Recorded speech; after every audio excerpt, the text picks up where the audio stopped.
Terima kasih Encik Faizal. I think we won't waste time. We'll just go on to the next speaker, Mr.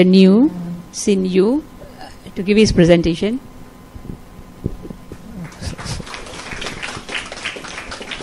Hello, selamat pagi semua. Ada sesiapa yang tak faham bahasa English tak? Sebab bahasa Melayu bukan bahasa pertama saya. It's okay. Oh, alright. Sorry lah. I'm going to talk about the rights that PWD has under the Act. There's quite a lot of rights, and it imposes a positive obligation on the government to provide you such rights or protect such rights and such access.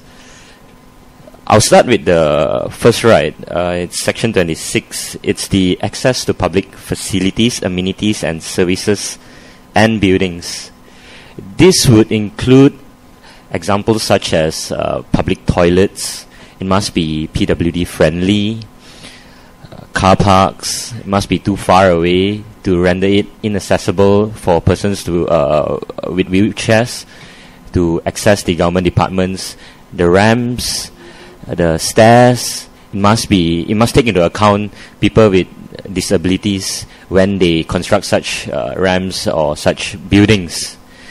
And another example I can think of is that sometimes the counter at the government departments, it's a bit too high, and those who are on wheelchair, they are not able to look across the counter, and that's also one example of them failing to provide access to public facilities.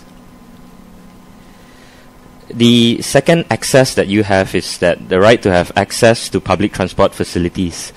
So, for example, KTM, LRT, buses, they must be constructed in such a way where PWDs can use them.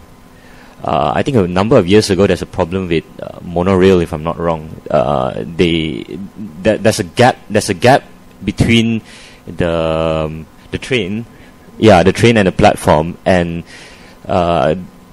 some PWDs are unable to access the KTM as a result of that gap. So that's one example of where the government can improve, or the private provider can improve in providing public transport services. And buses here in Malaysia, they are not the same as buses overseas. The buses overseas, they are able to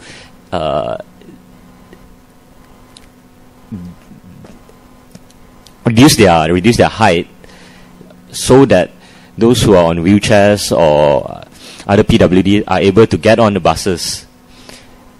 This includes the bus stations. It must be accessible, and the walkways, all of that must be accessible to PWDs. The next right is that your right to education. The government and private educational providers, they must provide you access to education. So there must be special schools for those who have special needs.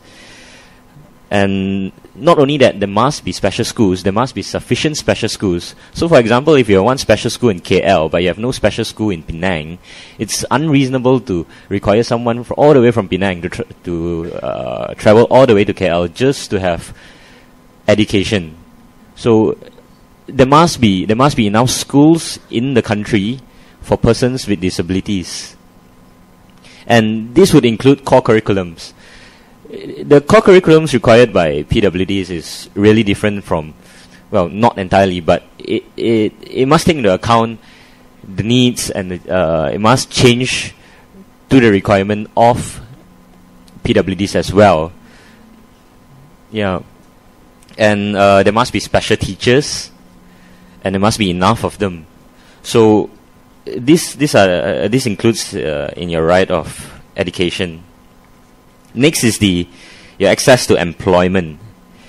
There should be equal opportunity in all aspects of employment, and this includes the the employer, meaning to say that private employers, not only the government, but private employers, they cannot be seen or they cannot discriminate against PWDs when it comes to selection of jobs.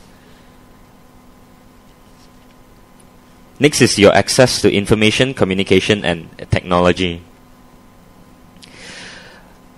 All the television programs, channels, newspapers, it must take into account PWD needs. For example, well, the easiest one I can think of is that when it comes to news reporting, there must be someone who's showing the sign language for those who are deaf. Perhaps a newspaper could be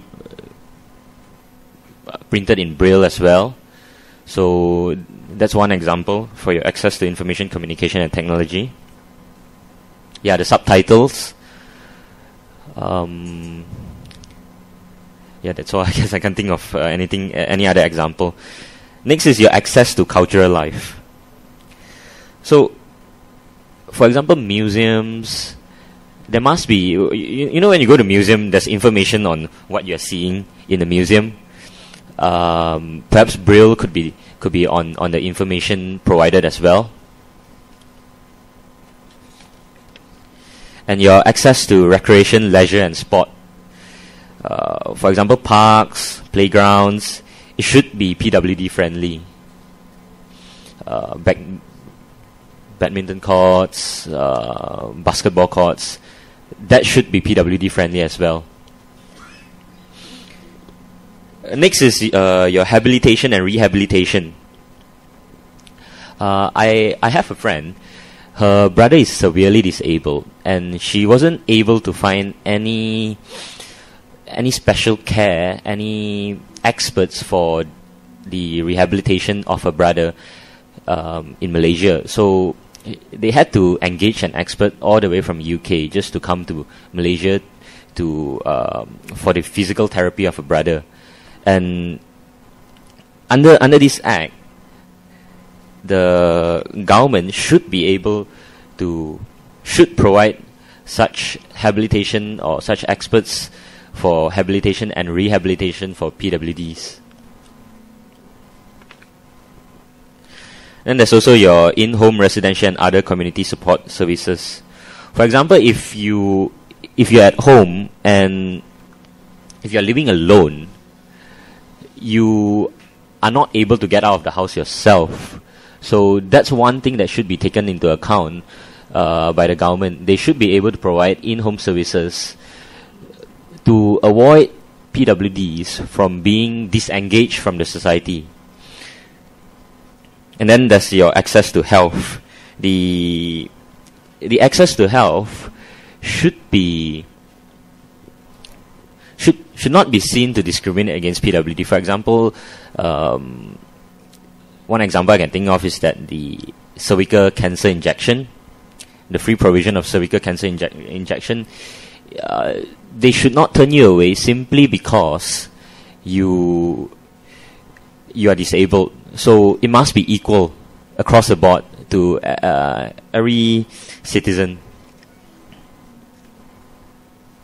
And then the other few accesses: prevention of further occurrence of disabilities, availability of health personnel, and lifelong protection and social support system. All these must take into account the needs and requirements of PWD. It's really intertwined with the access to health. And that's all I have to say for your rights and access that can be provided or must be provided by the government. In our next section, Edmund would just wrap this up.